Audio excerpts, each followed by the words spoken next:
on a des émotions qui sont difficiles, eh bien on peut les embrasser. Avant, on aurait pu être, tiens, lui je l'aime pas, c'est assez simple. On se positionne par rapport à des valeurs avec lesquelles on est en accord, des valeurs avec lesquelles on n'est pas. Et si on est avec nous-mêmes, il y a plein d'émotions peut-être qui nous rendent inconfortables. Mais la seule chose qu'on puisse faire, c'est de les accueillir, de les accepter. Et ça, c'est de l'amour.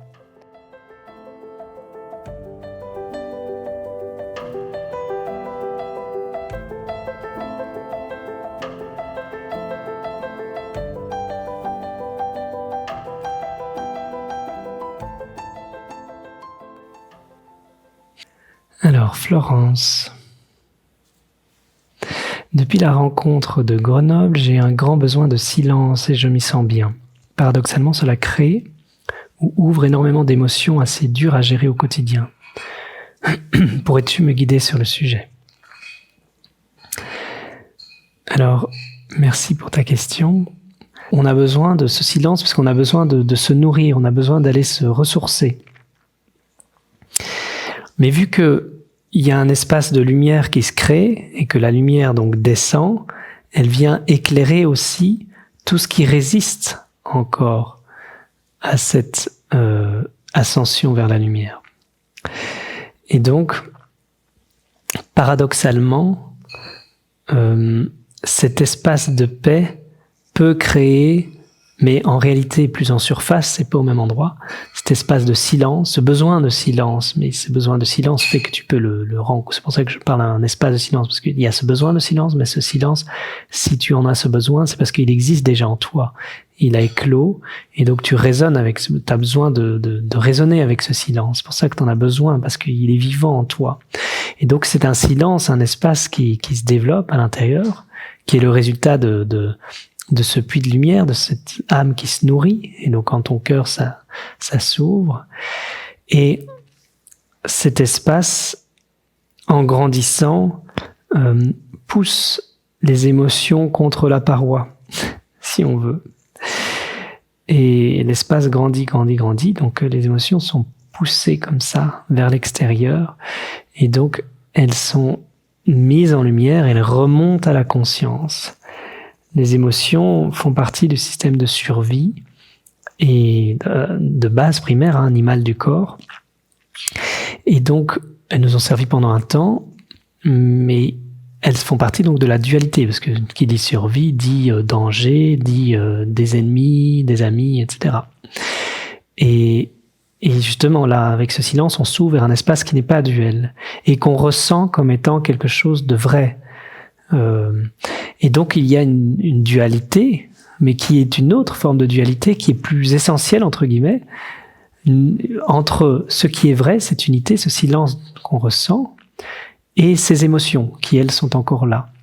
Donc ça s'oppose, et de temps en temps on peut osciller entre les deux dans ce processus. Au début, quand ça s'ouvre, c'est ça, c'est qu'on aime se nourrir dans cet espace, mais il y a aussi les émotions qui remontent, et parfois on est attrapé par ces émotions, c'est ce qui est normal. Et donc il faut pas se juger par rapport à ça, si parfois on est attrapé par les émotions, parfois c'est pas toujours facile, ça fait partie du processus. Progressivement, on peut laisser cela remonter, et ça va se calmer. Mais on a ouvert un espace en soi, donc c'est normal que ça se reconfigure un peu, ça doit se réorganiser différemment. Parce que maintenant, on a une perspective qui est différente, qu'on a su depuis toujours. Si on écoute profondément à l'intérieur, on sait, c'est pas réellement nouveau, mais en même temps, dans l'expérience, c'est différent quand même, hein. Et donc, ça vient s'ouvrir, et forcément, ça vient relever tout ce qui semble ne pas faire partie, entre guillemets, de cet espace, de ce silence. Et les émotions peuvent être quelque chose qui semble ne pas faire partie de ce silence et qui viennent nous perturber, nous agiter, qui n'est pas justement de l'ordre de ce calme et de ce silence. Mais bien sûr, les émotions ne sont pas en dehors. Et c'est là que c'est intéressant de savoir, et je te remercie de poser cette question, ça te permet de comprendre ce processus. C'est bien justement le jeu, c'est que le mental, si tu veux, il va, puisqu'il est dans le système de survie, lui, il vit par un état de survie. Donc cet espace de silence Ce n'est pas de la survie, c'est un espace d'être, tout simple. Et donc le mental, c'est comme s'il se sent menacé parce qu'il croit ne pas pouvoir vivre dans cet état-là, dans ce silence. Et donc les émotions s'agitent, et une façon pour le mental, c'est stratégique, hein, c'est inconscient, mais ça fonctionne comme ça, de survivre et de créer du jugement par rapport à ces émotions. Parce qu'on peut justement dualiser et se dire, ok, il y a cet espace de silence qui est ressourçant, et puis il y a ces émotions qui sont un problème. Et en fait, les émotions, c'est une chose, elles traversent, elles bougent, mais ce qu'on peut éviter, c'est le commentaire qu'on met par-dessus ces émotions. Parce que ce qui arrive souvent, c'est qu'on juge le fait d'avoir ces émotions. Et c'est là, en fait, qu'on sort du silence, et c'est ça ce que le mental fait. Il crée des commentaires, il crée tout un raisonnement sur ces émotions, et on s'identifie, on se crée un personnage autour de ces émotions, et quand nous sommes dans cet état-là, dans ces pensées-là, nous sommes sortis de ce silence. Et donc le mental peut survivre un peu plus. Parce qu'en fait, il a peur, c'est un petit enfant, le mental, qui a juste peur de ne plus avoir sa place dans ce silence.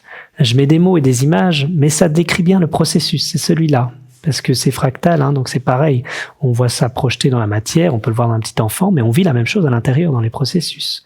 C'est la même chose, c'est les mêmes mouvements de vie. Toute la croissance d'un enfant, c'est un mouvement de vie. Et donc, ça existe aussi dans le mouvement des émotions et du mental. Ce sont ces mêmes mouvements. Et donc, on peut littéralement voir l'enfant, le mental, et l'enfant, donc, le mental comme un petit enfant qui a peur. Et donc, l'idée n'est pas de le juger. Et quand on juge les émotions, ben, on juge le mental, mais ça va avec pensée, émotion. L'idée n'est pas de juger tout ça parce que on fait que lui dire, ben, tu as raison d'avoir peur, il y a un danger. Donc forcément, il va encore plus s'agiter. Au contraire, on peut l'accueillir. Et c'est pourquoi l'amour est une véritable porte. Et lorsque il y a un espace qui s'ouvre à l'intérieur, eh bien, on a la chance de vivre cette expérience où des émotions remontent davantage. Pourquoi on a de la chance? Parce qu'on pourrait dire, c'est pas de la chance, j'ai plus d'agitation qu'avant. Oui. Mais en même temps, on voit plus. On voit mieux. Et on a la chance de pouvoir embrasser ces émotions. On a la chance de pouvoir progressivement expérimenter, très concrètement, pas en théorie, ce que c'est l'amour sans condition. Parce qu'on a des émotions qui sont difficiles, eh bien on peut les embrasser. Avant, on aurait pu être, tiens, lui je l'aime pas, c'est assez simple. On se positionne par rapport à des valeurs avec lesquelles on est en accord, des valeurs avec lesquelles on n'est pas. Et si on est avec nous-mêmes, il y a plein d'émotions peut-être qui nous rendent inconfortables. Mais la seule chose qu'on puisse faire, c'est de les accueillir, de les accepter. Et ça, c'est de l'amour. Et plus on les accueille, plus on voit qu'en fait, ces émotions, en substance, elles sont faites de la même chose que cet espace de silence, vu que rien n'est séparé. C'est simplement de la peur, une peur psychologique qui crée de l'agitation, qui crée des commentaires après avec le mental, mais tout ça, c'est juste un enfant qui a besoin d'être rassuré. Parfois, je parle de l'amour déguisé. C'est des enfants qui jouent à cache-cache, et il suffit de leur dire « je t'ai vu », et ils reconnaissent.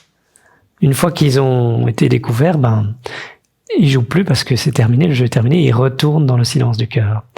Et c'est physique.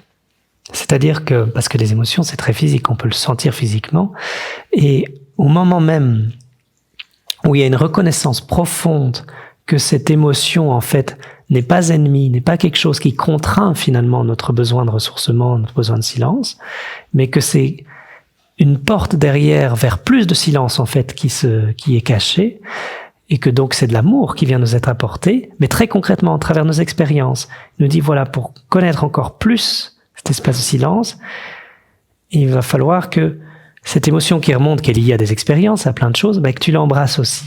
Parce que tout est amour. Et donc, l'amour va embrasser toutes les parties, et elle va prendre aussi ces émotions-là. Et donc, quand ces émotions vont venir, si tu comprends cela et si tu as ce regard-là, vu que c'est la réalité du processus, ce regard va être reconnu. Tu vas juste raisonner avec la réalité, et donc l'émotion va être reconnue comme faisant partie de cet amour. Et physiquement, cette émotion qui agite va se calmer, et tu vas connaître plus de silence à l'intérieur.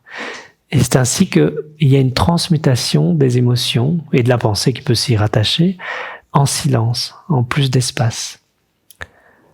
Et c'est le processus. C'est un jeu, On peut le voir comme un jeu, parce qu'il n'y a pas, encore une fois, d'échec ou de succès là-dedans. De toute façon, ça se fait tout seul, parce que c'est un espace qui s'ouvre et malgré nous, les émotions remontent. Mais pendant que ça remonte, on peut choisir donc de les regarder, de les accueillir avec bienveillance et de comprendre cela, qu'elles font partie, donc qu'elles cachent une porte vers plus de silence, qu'elles sont de l'amour, que ce sont des enfants qui ont besoin d'être accueillis. Forcément, s'ils sont des petits enfants qui pleurent et qu'on les rejette, ils vont crier davantage, c'est normal. Tandis que si on les accueille, elles retournent au silence. Et donc, là, c'est pour ça que je dis que c'est de la chance de voir ces émotions, parce qu'on a une possibilité de s'ouvrir davantage et de réaliser davantage notre véritable nature, qui est cet espace de silence. Et quand nous ne voyons pas ces émotions, ou quand elles s'agitent moins, c'est parce qu'elles sont plus logées dans l'inconscient. Alors c'est plus confortable, mais on a moins la possibilité du coup de s'en libérer. Et c'est en ça que c'est une grâce, c'est une chance de pouvoir voir ces émotions qui remontent, parce qu'on peut du coup leur donner un regard bienveillant et les faire partir. Et après on se sent beaucoup plus léger.